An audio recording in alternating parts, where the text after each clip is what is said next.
Bueno, pues les decía yo que aparte de la cuestión de esclerosis sistémica, quería que platicáramos un poquito sobre el fenómeno de Raynaud. Entonces, en su momento, ahorita lo vamos a comentar. Déjenme ver si se puede hacer más grandecito aquí. Listo. Entonces, es una enfermedad de tejido conectivo como lupus, artritis reumatoide, enfermedad mixta, miopatías inflamatorias. No es la más común es artritis reumatoide y después lupus. Esta es como de las menos comunes.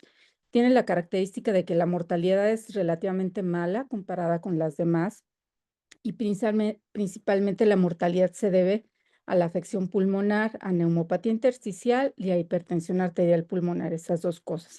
En esta grafiquita que les pongo aquí, las líneas punteaditas chiquitas que señalan a esta columna morada, hablaban de la mortalidad debido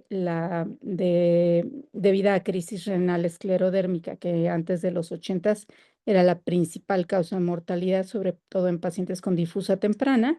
Como ven, esa causa ha ido disminuyendo a raíz de que se empezaron a utilizar los IECA como tratamiento para las crisis renales, pero la mortalidad debida a problemas cardiopulmonares empezó a incrementar de tal forma que ahora es la primera causa. Como todas las autoinmunes, es más común en mujeres que en hombres. La relación mujer-hombre en nuestro país es 10:1, o sea, 10 mujeres por cada hombre que tienen esclerosis sistémica, que es similar a lo que se ve en lupus, por ejemplo, y eso sí es un poquito distinto a otras poblaciones. Dentro de la patogenia de esta enfermedad ocurren tres grandes cosas. Entonces, yo sé que como el paradigma de cuando uno lee escleroderma o esclerosis sistémica, dices, pues es una enfermedad fibrosante. O sea, sí tiene fibrosis y el final de la enfermedad es que hay fibrosis y depósito de colágeno y matriz extracelular en todos los tejidos, pero ocurren muchas otras cosas además de la fibrosis y eso es algo que quisiera enfatizar y que quiero que les quede como muy claro y muy importante, porque va a ser importante no solo para el abordaje, sino para el tratamiento de los pacientes. Entonces, la parte de la autoinmunidad es importante, la parte de la inflamación es muy importante, el infiltrado inflamatorio en diferentes tejidos se ve desde etapas tempranas de la enfermedad y hay células plasmáticas, macrófagos, linfocitos T, linfocitos B, muchas células de la respuesta inmune participando ahí inflamando los tejidos. Y hay la otra gran parte de esta enfermedad que es la vasculopatía. No podemos entender esclerosis sistémica sin el componente muy importante de la vasculopatía, que lo vemos en los pacientes desde etapas súper tempranas de la enfermedad con el fenómeno de Raynaud y las alteraciones capilaroscópicas. Entonces, tenemos que entender a esta enfermedad como las tres cosas: autoinmunidad, vasculopatía, o sea, autoinmunidad, inflamación, vasculopatía y fibrosis. Pero fibrosis ya es así como la consecuencia última. También dentro de la etiopatogenia de esta enfermedad quiero destacar dos procesos que son muy importantes. Obviamente, endotelio y epitelio son grupos celulares que están muy afectados y parte de los mecanismos fisiopatogénicos de esta enfermedad incluyen dos procesos que se llaman la transdiferenciación endotelio-mesénquima y la transdiferenciación epitelio-mesénquima. Estas dos cosas quiere decir que el epitelio y el endotelio cambian y pierden características poco a poco de las células originales y van transformándose a miofibroblastos, que son las células responsables del exceso de la producción de colágeno. El origen de los fibroblastos en esta enfermedad, además de estas transdiferenciaciones endotelio y epitelio mesénquima, pueden ser los fibrocitos circulantes, las células madre que vienen de la médula ósea y los fibroblastos tisulares que estaban ahí ya de por sí. Bueno, todo esto es el origen de los miofibroblastos y también pues intervienen, como les decía, pues la inflamación, la participación de las células dendríticas que son las principales presentadoras de antígeno hacia las células T que se activan y producen un montón de citocinas y quimiosinas, las células B que producen los autoanticuerpos. Bueno, eso es la parte de la inflamación, ¿no? La parte de la fibrosis, que es el exceso de colágeno y matriz extracelular por los miofibroblastos, y luego está la parte de la vasculopatía. Esta enfermedad no es una vasculitis, es una vasculopatía, lo cual quiere decir que no hay un infiltrado inflamatorio que esté destruyendo y afectando los vasos sanguíneos, sino que los vasos sanguíneos sufren trombosis in situ fibrosis subendotelial y proliferación muscular o sea, proliferación de la media muscular. Y esto es la vasculopatía. Lo vemos en dedos, en tejidos así distales, agravando el fenómeno de Raynaud y la vasculopatía periférica, pero también vemos estas lesiones que además se vuelven muy aparatosas en otros fenómenos como la hipertensión arterial pulmonar, en la que los pacientes desarrollan estas lesiones clásicas que les llaman lesiones plexiformes de la hipertensión arterial pulmonar, y también lo vemos en los riñones cuando los pacientes desarrollan crisis renales esclerodérmicas, que es verdaderamente una vasculopatía y una forma como de microangiopatía trombótica, pero no hay vasculitis. Sabemos que esta es una enfermedad en la que hay predisposición genética y esto se ha estudiado tanto en genes del HLA como genes fuera del HLA en diferentes poblaciones. Y es una enfermedad que nos ha puesto muchos retos para el diagnóstico y el tratamiento porque es una enfermedad heterogénea. O sea, la esclerosis sistémica no es una esclerosis sistémica. Para empezar, hay dos subtipos clínicos y también los cursos clínicos. El curso clínico de la enfermedad es variable de acuerdo no solo al subtipo, sino al tipo de autoanticuerpo que tenga el paciente y a otras cosas que pues, todavía no acabamos de entender bien, ¿no? Esta publicación es la que nos dice los criterios de clasificación más recientes para esta enfermedad. Acuérdense que en las enfermedades reumatológicas casi siempre son criterios de clasificación. Pocas son las que tienen criterios diagnósticos.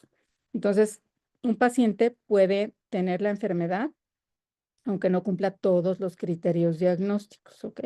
Y el paciente puede cumplir todos los criterios diagnósticos y tener esa enfermedad o sobreposición con otra enfermedad. Pero bueno, esto es como una ayuda que nos orienta a decir, bueno, este paciente si cumple estos criterios, si con cierta seguridad lo podemos clasificar, incluir en un ensayo clínico, etcétera. El criterio principal es que el paciente tenga esclerosis cutánea proximal a las metacarpofalángicas, o sea, de las metacarpofalángicas hacia la parte proximal. Ese es el criterio mayor y el criterio con el cual sumas los 9 puntos necesarios para clasificación. Ya si tienes eso, pues ya tienes esclerosis sistémica. Si es difusa, si es limitada, ya luego veremos, pero cumples el criterio de clasificación. Los criterios previos eran como menos sensibles y se escapaban muchos pacientes con formas más leves de la enfermedad. Estos nuevos se hicieron para tratar de pescar pacientes en etapas más tempranas, que no tenían, incluso pacientes que no tuvieran daño cutáneo, pero que tenían otras características que nos permite clasificarlos como esta enfermedad y que los podíamos pescar más tempranamente. De tal forma que, por ejemplo, si un paciente no tiene esclerosis cutánea, pero tiene fenómeno de Raynaud, son 3 puntos. Capilaroscopía normal, son 5 puntos. Anticentrómero, ya son 8 puntos. Y telangiectasias ya son 10 puntos. Ese paciente ya juntó sus puntos para ser clasificado como esclerosis sistémica, aunque todavía no tenga ningún daño cutáneo. Entonces, por eso estos criterios nos ayudan a pescar pacientes de forma más temprana y son más sensibles para detectar este tipo de pacientes. ¿De acuerdo? Entonces, Raynaud, esclerosis cutánea proximal a las metacarpofalángicas, o sea, este paciente no hay ni duda, ¿no? Este es como diagnóstico ya muy de camión, decimos, ¿no? Diagnóstico así muy evidente que está todo esclerosado. Y luego cuando vienen una u otra, solo sumas una. O sea, o sumas 4 por esclerodactilia o sumas 2 por edema de dedos. Entonces aquí sumaríamos, si hacemos el ROD, ¿no? Probablemente aquí tengamos que si tiene esclerodactilia, le subimos 4 puntitos. Úlceras o cicatrices. Vean que cuentan más las cicatrices. ¿Por qué cuentan más? Porque son más específicas, mientras que las úlceras digitales se pueden deber a otras patologías, desde las reumatológicas como vasculitis, de grandes vasos, de pequeños vasos, etcétera, hasta otras que no tienen nada que ver con algo reumatológico. Telangiectasias, capilaroscopía normal. Entonces, aquí hago el paréntesis para lo que les comentaba el Reina. Como, ustedes no como reumatólogos, como internistas, probablemente les lleguen a consulta desde familiares hasta pacientes que les digan, oye, se me ponen las manos moradas que tengo. Entonces, ustedes tienen que hacer 3 cosas. Uno, una buena historia clínica que incluya un buen interrogatorio y una buena exploración física para determinar si hay datos de enfermedad reumatológica.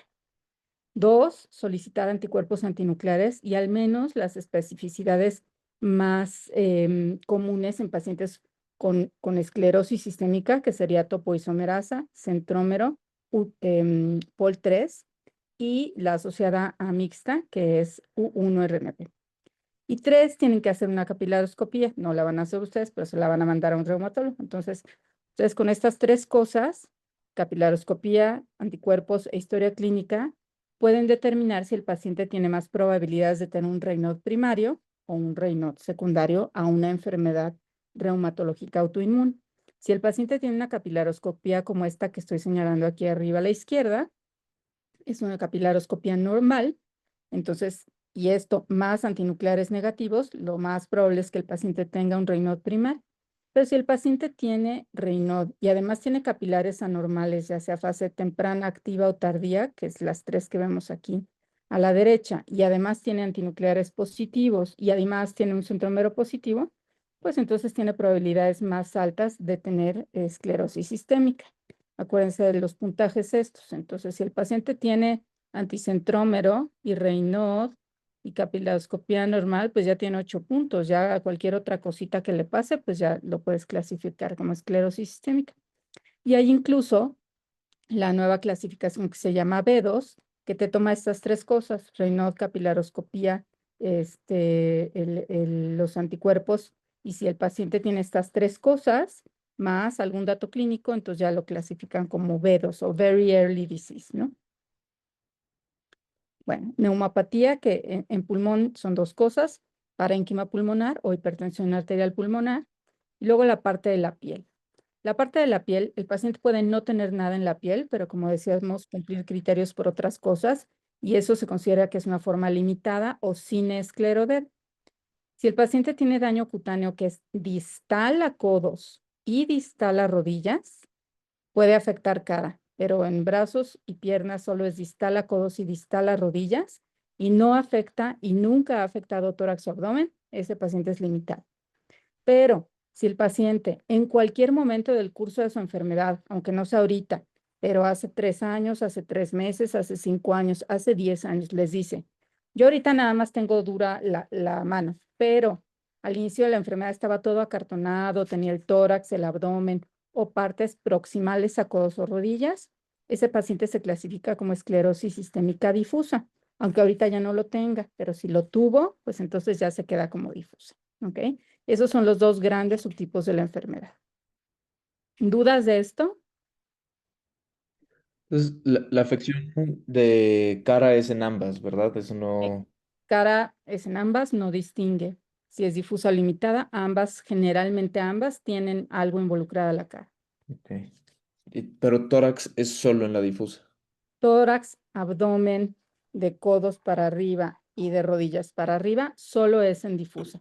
Si el paciente en algún momento de la enfermedad tuvo esta afección, ya sea documentada por un médico o de alguna forma en el interrogatorio, a ti se te hace muy evidente que lo tuvo afectado por engrosamiento, no cambios de la coloración, sino engrosamiento cutáneo, entonces es difuso. Porque si te dice, bueno, no, si tengo salpimienta o tengo rojito, no, o sea, tiene que ser engrosamiento cutáneo proximal, ¿sale? Ok, gracias. La esclerosis cutánea tiene 3 fases. La primera fase, lo primero que le pasa a los pacientes es que se les hinchan mucho las manos. Esto de los puffy fingers en inglés o edema de dedos, que coincide tanto en esclerosis sistémica como en enfermedad mixta de tejido conectivo, puede ser desde muy leve hasta muy aparatoso como esto. Y hay pacientes que así como se les hinchan las manos, también se les pueden hinchar los pies. Es un porcentaje bajo, pero sí está documentado. Después de esa fase de matosa, que los pacientes no pueden doblar las manos, empiezan con dolor, pueden tener ahí afección articular tendinosa, va la fase de induración, que es una fase en la que ya de plano la piel se empieza a acartonar y endurecer. En esta fase incluso se ve cómo puede hasta como blanquear la piel cuando aprietan, o sea, si se dan cuenta, aquí se ve como rojita la piel, y si aprietan, blanquea. Y es una fase en la que hay como mucha inflamación, el paciente le duele, tiene comezón, le arde, es una fase como muy molesta para los pacientes. Aquí puede haber también artritis, tendinitis, frotes tendinosos que hablan también de inflamación tendinosa, y los pacientes empiezan a hacer esas contracturas. Si no tratamos las contracturas de forma agresiva con fisioterapia desde estas etapas tempranas, el paciente va a terminar con contracturas que ya después no van a ser reversibles. Entonces es muy importante desde etapas tempranas, fisioterapia y terapia de manos. Pasa, y aquí en estas dos fases es donde se empieza a depositar más colágena, más colágena, más colágena, más colágena. Después, la piel se empieza a adelgazar, de hecho se reabsorbe la colágena y de hecho la piel se vuelve súper delgadita y quedan estas fases atróficas en las que el paciente de hecho siente que la piel ya se aflojó un poco y está más delgadita y se queda como pegada a los tejidos celulares subcutáneos. Los gringos le llaman el bound down, que es pegada a los tejidos subcutáneos. En estas fases puede haber algo de engrosamiento cutáneo, pero en general hay mucho menos. Y hay lo que en inglés lo van a leer como tethering, que es como pegado. O sea, están como la piel pegada a planos profundos. No encuentro una buena traducción de tethering, pero así es. Ahora, ¿qué tan engrosada está la piel? Eso lo evaluamos en cada consulta con este puntaje, que es el puntaje de Rodnan modificado porque antes era del 0 al 4. Son 17 zonas distintas y nosotros evaluamos del 0 a 3. Dorso de dedos, dorso de manos, dorso de antebrazos, dorso de brazos, cara, y para la cara es arco cigomático y del ángulo de la mandíbula 2 centímetros adelante. Tórax anterior, solamente tórax anterior y es justo abajo de las clavículas. Abdomen, cara anterior de muslos, cara anterior de piernas y dorso de pies, sin contar deditos de los pies, porque eso es como muy difícil.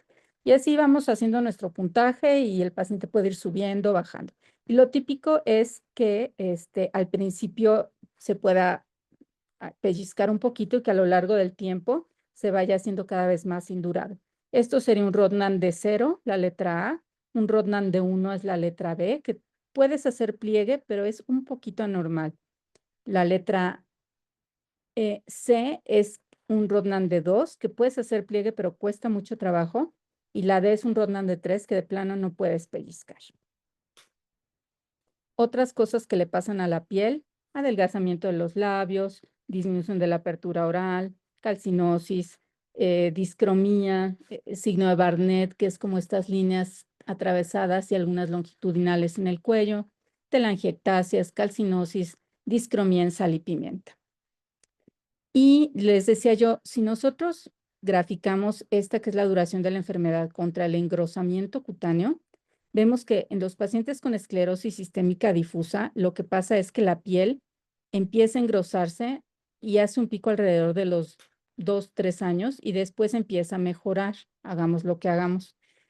Nuestro fin es tratar de pescar al paciente en estas etapas tempranas en las que los pacientes están empeorando, porque aquí en estas etapas tempranas es más factible que podamos realmente hacer la diferencia, que podamos disminuir lo acelerado del engrosamiento cutáneo, que podamos evitar que el paciente progrese el daño a pulmón, evitemos que tenga HP, evitemos una crisis renal, etcétera. Y es en esta etapa, en la temprana, en la que a los pacientes les pasa de todo. Empiezan a tener afección, perdón, en piel, en órganos internos y pueden empezar a progresar de forma importante, por ejemplo, la fibrosis pulmonar, fibrosis cardíaca, miocarditis, pericarditis. O sea, esta etapa el paciente se siente muy agotado, muy cansado, está muy inflamado, le duele todo, le arde la piel, le da comezón. Es una etapa muy difícil para los pacientes. Entonces, por eso es desde etapas tempranas que tenemos que tratar de actuar para mejorar, pues, no solo la funcionalidad, la calidad de vida y la inflamación. Porque lo que logremos aquí, pues se va a reflejar en como un pico más pequeñito y que logremos que el daño cutáneo no sea tan importante ni tanta secuela. Por otro lado, en la enfermedad limitada no ocurre eso. En la enfermedad limitada nos llegan los pacientes incluso después de 10 años, porque son pacientes que empiezan con Raynaud, como no les da mucha lata, no hacen caso, y nos llegan cuando el gastroenterólogo los manda por reflujo, cuando el cardioneumólogo los manda por HAP y el paciente les dice, se me ponen las manos moradas. Y me salieron estas bolitas duras, ¿no? Y entonces alguien los manda. Pero los pacientes con limitada suelen llegar más tarde porque es una enfermedad como mucho más indolente. Algo importante dentro de la evaluación de los pacientes con esta enfermedad es la presencia de autoanticuerpos. Comercialmente, los clásicos son anticentrómero, topoisomerasa, POL3, para lo cual estos tres ya hay ELISAs y los pueden pedir de forma comercial. U1-RNP, que para nosotros esto es enfermedad mixta de tejido conectivo. Para algunas escuelas de reumatólogos, estos son síndromes de sobreposición, pero para nosotros es mixta. Aquí lo marcan ellos como overlap.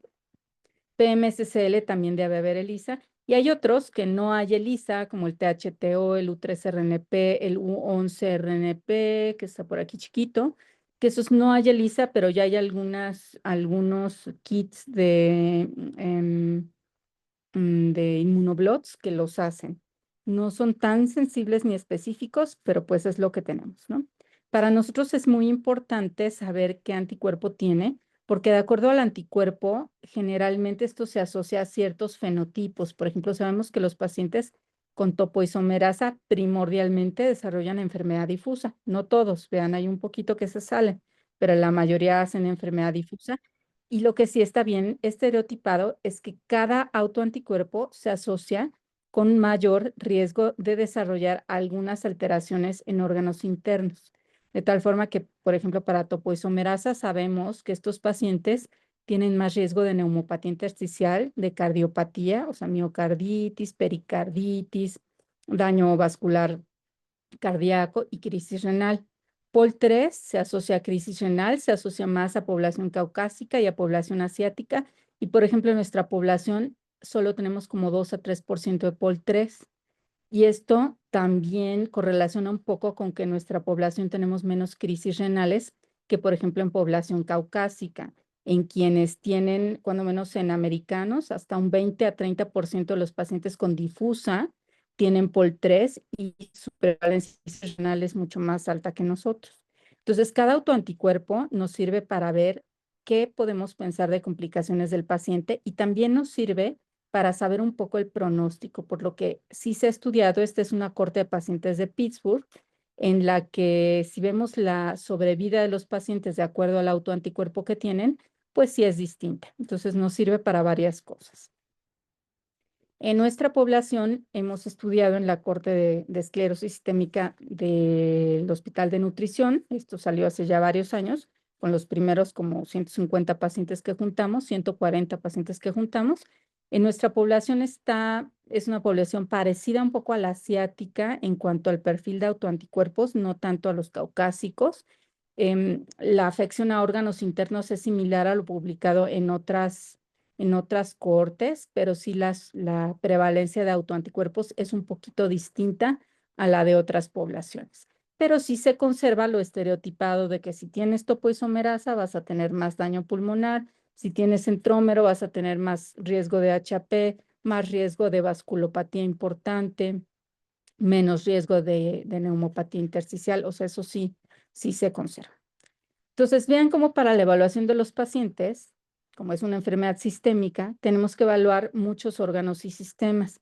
Esta escala de severidad de Metzger, que ojalá la puedan buscar, ahorita al ratito les paso aquí, viene en esta presentación una foto, vean la referencia, no es caso que se la aprendan ahorita, pero vean cómo esta es una enfermedad que en cada consulta tenemos que evaluar todo lo que le está pasando al paciente en todos estos órganos y sistemas vascular, articular, con artritis, contracturas, afección tendinosa, frotes tendinosos, afección muscular porque pueden tener miopatía inflamatoria o no inflamatoria, gastrointestinal porque pueden tener problemas en todo tubo digestivo.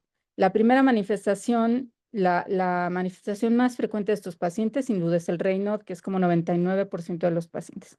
Pero la segunda en frecuencia es tubo digestivo. 80 y tantos por ciento de los pacientes tienen afección por reflujo, pero pueden tener problemas por disminución de la apertura oral, problemas por síndrome Zika, que está presente en 30% de los pacientes, problemas de la motilidad del esófago, problemas de sangrado del estómago por ectasias vasculares centrales, que también se llaman, ¿cómo se llama esto? ¿Alguien se sabe el término coloquial de esto que les estoy señalando en el estómago? La No, sandía o Gabe, ¿no? También. Estómago en sandía, porque se supone que se ve como la cáscara de la sandía que ven que tiene así estas como estrías que van como parchadas. y son ectasias vasculares antrales, gástricas, ¿no? Que es gastric, antral, vascular, ectasia. Afección por malabsorción intestinal, por problema de tubo digestivo de intermedio, o sea, con afección del intestino delgado. Y también puede haber divertículos en boca ancha en el colon, y también puede haber neumatosis intestinal, que es muchas veces por los divertículos o por la sobrepoblación bacteriana o por la desnutrición. Los pacientes pueden tener neumatosis intestinal, y esta neumatosis, que es aire que está como entre la pared intestinal y el peritoneo, puede salirse a la cavidad abdominal y producirles dolor abdominal, como tipo abdomen agudo. Lo pulmonar, que ya habíamos visto.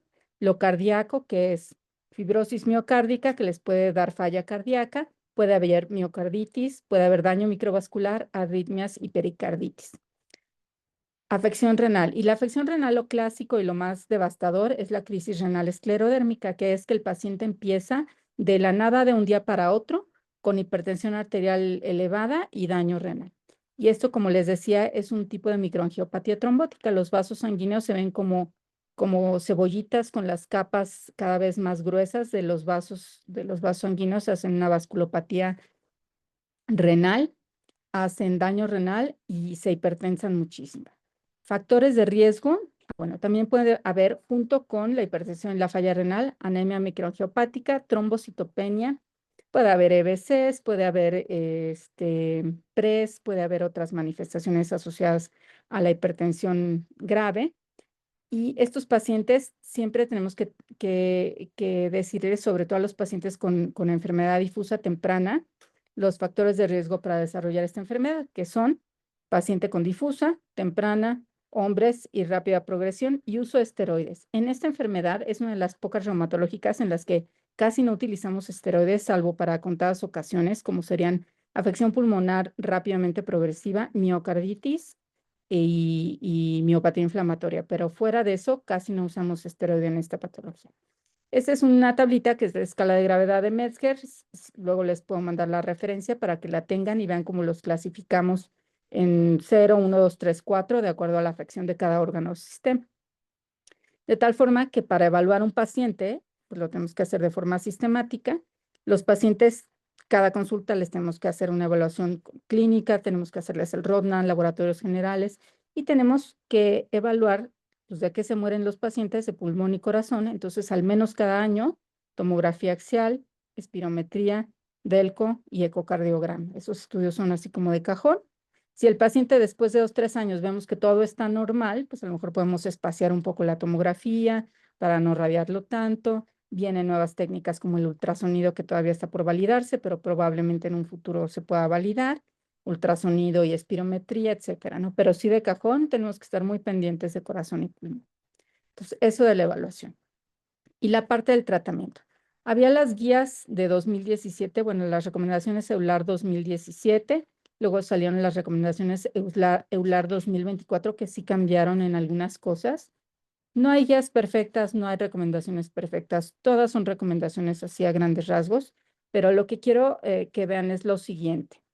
Nos vamos a ir un poquito rápido en las cuestiones vasculares porque pues son como muy genéricas, o sea, todas son en base a vasodilatadores, que son calcio antagonistas, inhibidores de fosfodiesterasas, y lo pros, si hay úlceras, pues también, o sea, las úlceras se consideran una etapa como más avanzada de la vasculopatía periférica. Se puede agregar bosentan u otros inhibidores de enzima de ERA, bosentan, macitentan, para tratar de prevenir la aparición de nuevas úlceras, vasodilatadores más potentes.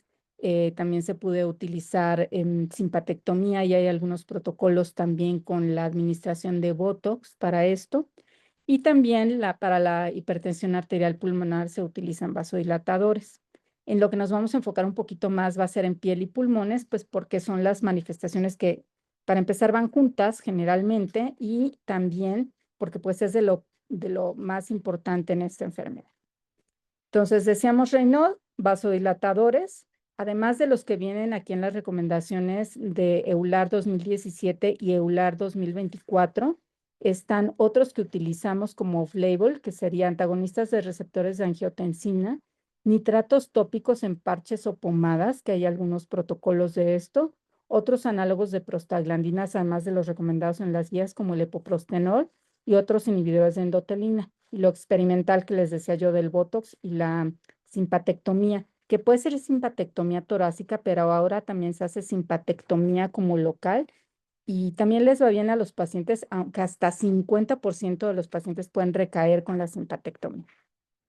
Después está la hipertensión arterial pulmonar. No voy a ahondar mucho porque seguro ustedes tienen un módulo de cardioneumo y no es no voy a ser exhaustiva aquí, pero lo que sí quiero que recordemos es que pues hay diferentes mecanismos de acción de los vasodilatadores, que lo que se sugiere ahora es la terapia combinada con 2 o hasta 3 vasodilatadores y que se han hecho muchos estudios de diversos fármacos como antagonistas de receptores de endotelina, inhibidores de PDE5, riociguat, epoprostenol, iloprost, treprostinil, y casi siempre los pacientes deberían de tener 2 o 3 fármacos. Piel y pulmones. Piel y pulmones en las recomendaciones 2017 y 2024 siempre aparece metotrexate. Metotrexate es un fármaco que está en todas las guías y que a mí no me gusta porque es un fármaco que las recomendaciones están basadas en unos ensayos clínicos viejísimos, que las P's eran significativas, pero que si tú lees el ensayo clínico te dice que el paciente mejoró el Rodnan 3, 4 puntos. Entonces es muy poquito. Me parece que metotrexate tiene un papel muy limitado. Puedes utilizarlo en pacientes con enfermedad limitada, con afección cutánea y articular. El paciente con enfermedad limitada que tiene un poquito de artritis, edema, daño cutáneo muy limitado, eso sí les va bien, se les deshinchan las manos, se les quita la artritis, las tendinitis, etcétera, y están muy contentos. Pero fuera de eso, creo que no debemos usar metotrexate.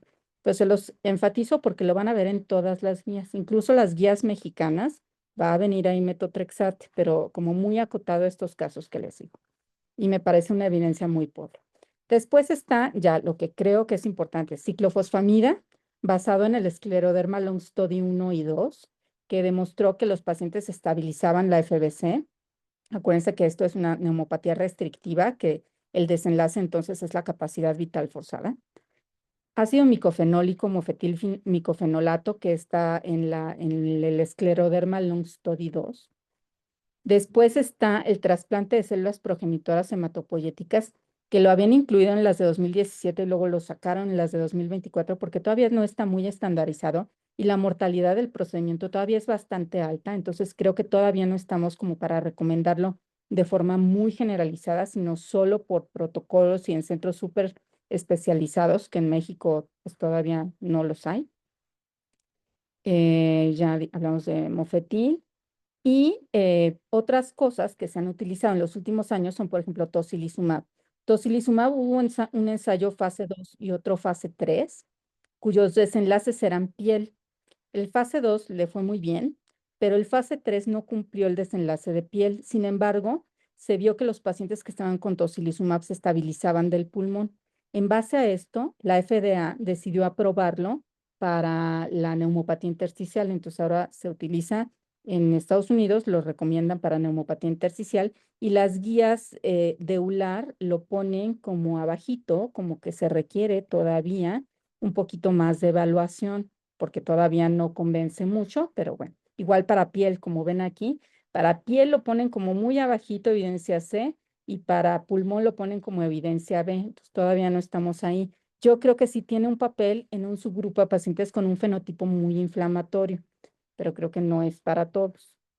Los pacientes que nosotros tuvimos, porque estuvimos en el Focus, les fue muy bien. Esos pacientes, varios de ellos siguen con tocilizumab, porque cada que se los suspendemos otra vez recaen. Entonces ellos están muy contentos con su tocilizumab para la piel y para el pulmón.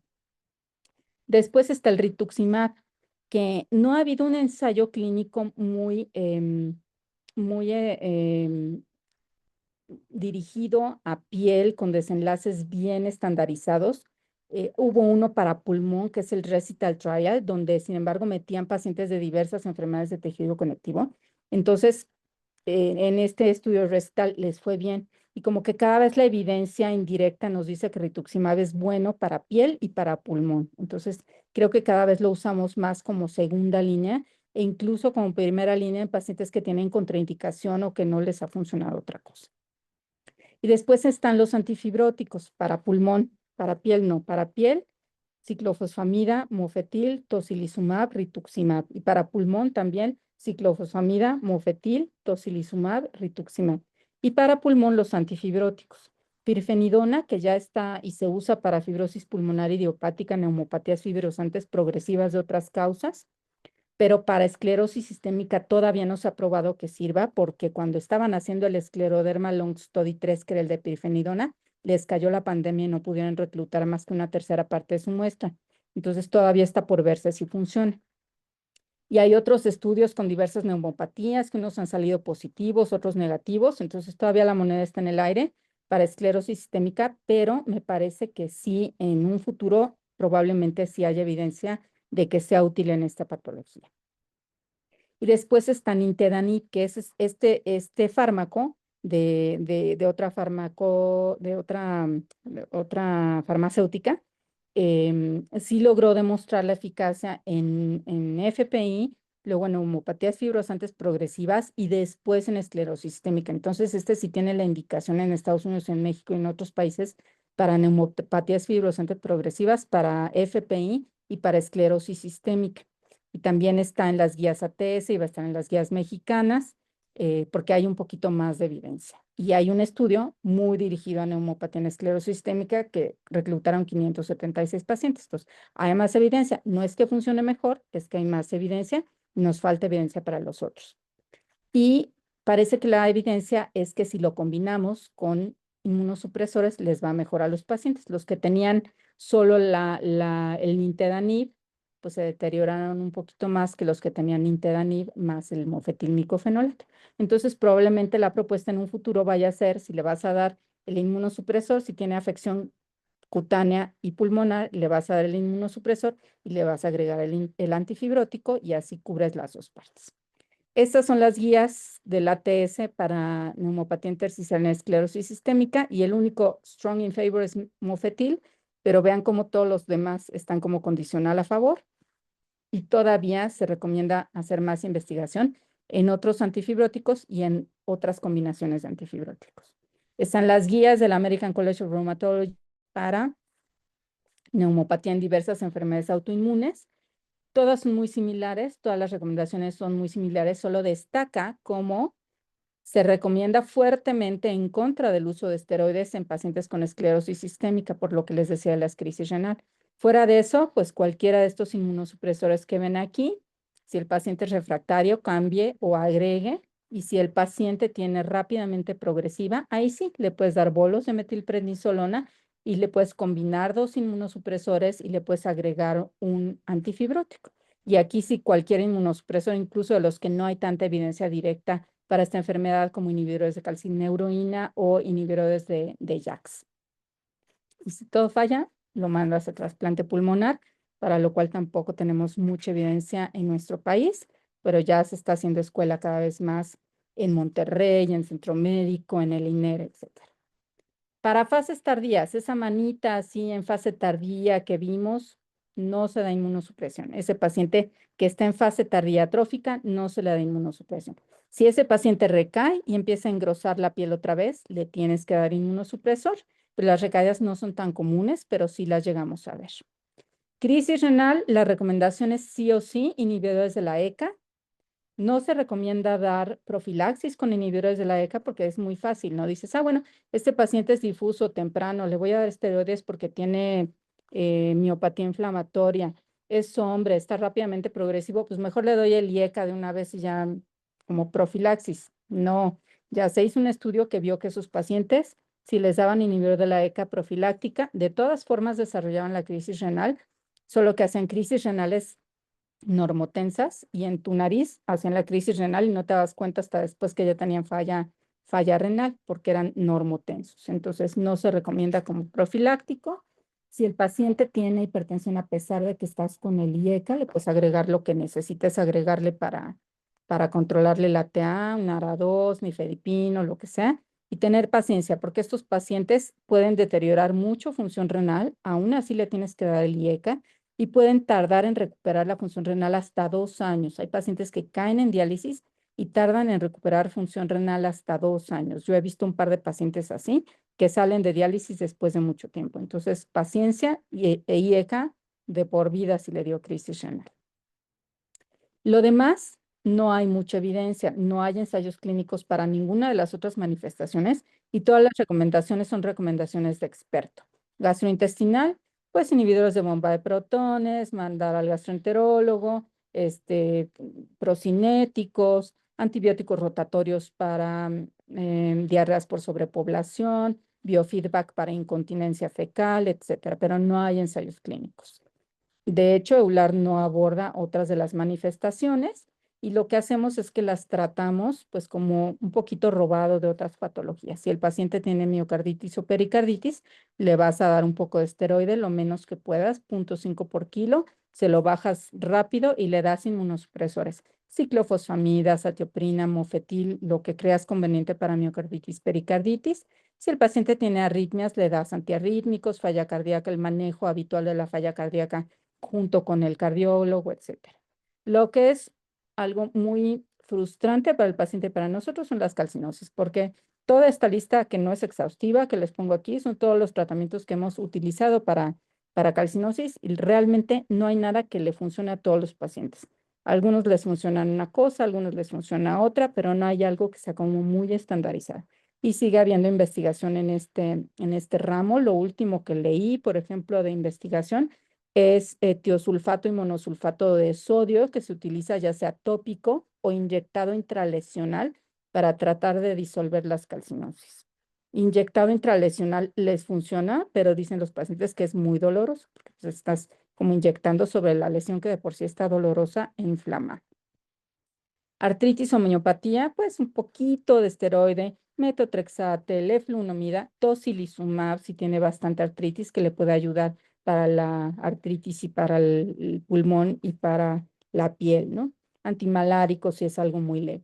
Y hago mucho énfasis en la fisioterapia, porque la fisioterapia debe ser muy temprana para tratar de evitar las contracturas a largo plazo.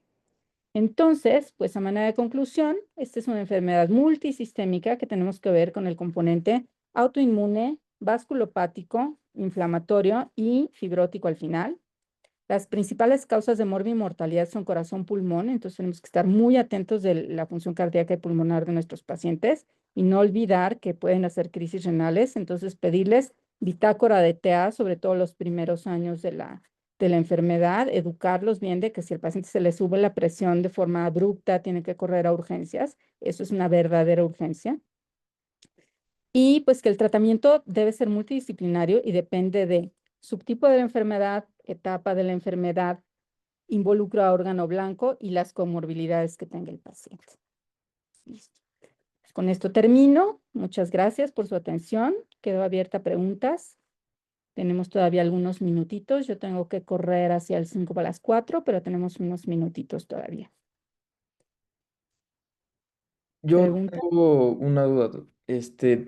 O sea, por ejemplo, justo un paciente que diagnosticas, pero él ya se conocía desde antes con hipertensión y ya tomaba, por ejemplo, yecas, bueno, pues sí, yecas. ¿Qué sería lo más apropiado? ¿Cambiarlo a otro tipo de antihipertensivos y reservar los yecas solo por si llega a ser crisis renales? No, O, yo creo que en ese caso en particular, yo creo que ya lo dejas con el tratamiento que tengas. Si está bien tratado, bien controlado, yo creo que ya lo dejas con eso. Digo, son pocos los que me han tocado así, pero los dejas con eso. Y ya le dices al paciente, tiene que monitorear su función, su presión como siempre. Cualquier cambio de más de 10 milímetros de mercurio de forma persistente en 1 o 2 días tiene que correr a urgencias y pues le tendrás que estar haciendo creatinina pues cada 3 meses más o menos, sobre todo en etapas tempranas de la enfermedad. ok, ok, muchas gracias. Y justo algo había leído que es específicamente el beneficio asociado a los yecas, ¿verdad? No a los ARA2. Sí, es más el beneficio asociado a IECAS. pero sí hay algunos estudios en los que están como evaluando si el uso de ARA2 es equivalente o no. Hasta ahorita no han salido como equivalentes, pero sí como sinérgicos. O sea, si le agregas el ARA2, pues como que les ayuda un poquito más. Ok, ok. Va, muchas gracias. ¿Qué más preguntas? Pregúntenme ustedes o si no, yo les empiezo a preguntar. Yo tengo una duda. A ver. En las tres fases clínicas que nos comentó, ¿son, vamos a decirlo así, individuales o pueden, no es que sean progresivas, pero digamos en una zona del cuerpo tener una y en otra tener una diferente, o son independientes? Generalmente la enfermedad siempre empieza de distal a proximal. Entonces, generalmente se les empiezan a hinchar las manos y después se les va como subiendo la enfermedad, ¿no? Como si fuera subiendo la enfermedad por los brazos y también por los pies. Y generalmente cuando se empiezan a engrosar los dedos, puede todavía estar como edematoso el resto, pero una vez que se empiezan a engrosar los dedos, como que igual lo grueso empieza a subir. Eh, y hay pacientes que están, por ejemplo, mucho más afectados de brazos y no de piernas, o que están todos parejos brazos y piernas, o que es más piernas y menos brazos. Así como que es diferente cada paciente, ¿no? Ok, A veces por fenotipos, por ejemplo, los topoisomerasas son como un poquito más parejitos de todo, pero no siempre. Yo tengo pacientes que están terribles de los brazos y muy bien de las piernas, o todo terrible arriba y abajo, o más las piernas. Sobre todo los que tienen insuficiencia venosa, les va muy mal de las piernas. ok, ok. Muchas gracias, doctor.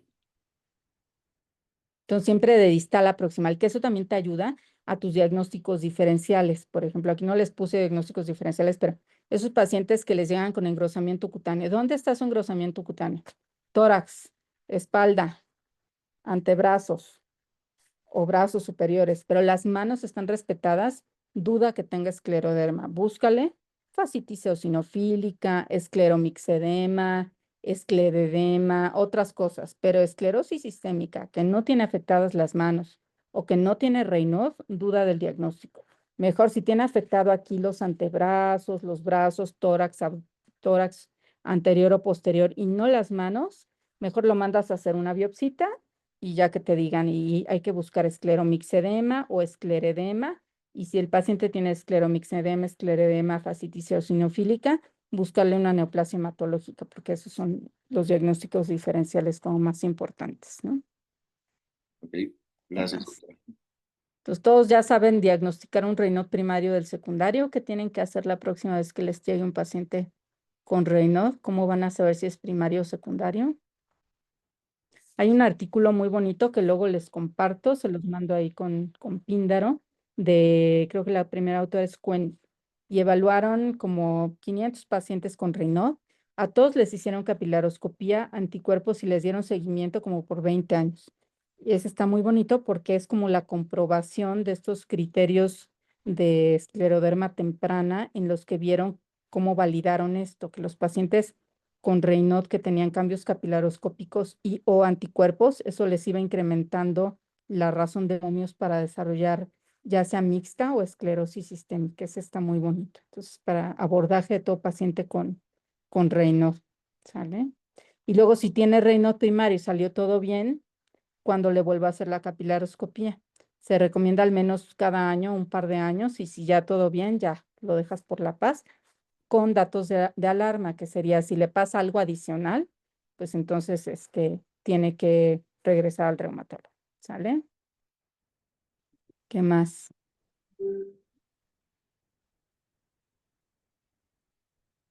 ¿Alguien más? ¿Otra pregunta? Creo que, creo que ya no. No sé si alguien más. Muy bien, chicos, pues los veo por piso. Por ahí nos tocó hacer una capilaroscopia justo de una paciente que tenía Raynaud. Ya no me acuerdo con quién de sus compañeros, pero de sus compañeras, eran dos compañeras ahí de tercer piso. Entonces, es un método como no invasivo, muy, muy sensible, ¿no? Bueno, chicos, pues Gracias por su atención. Cualquier duda quedo al pendiente y mucha suerte. Muchas gracias, Tatiana. Hasta luego. Bye. Otra.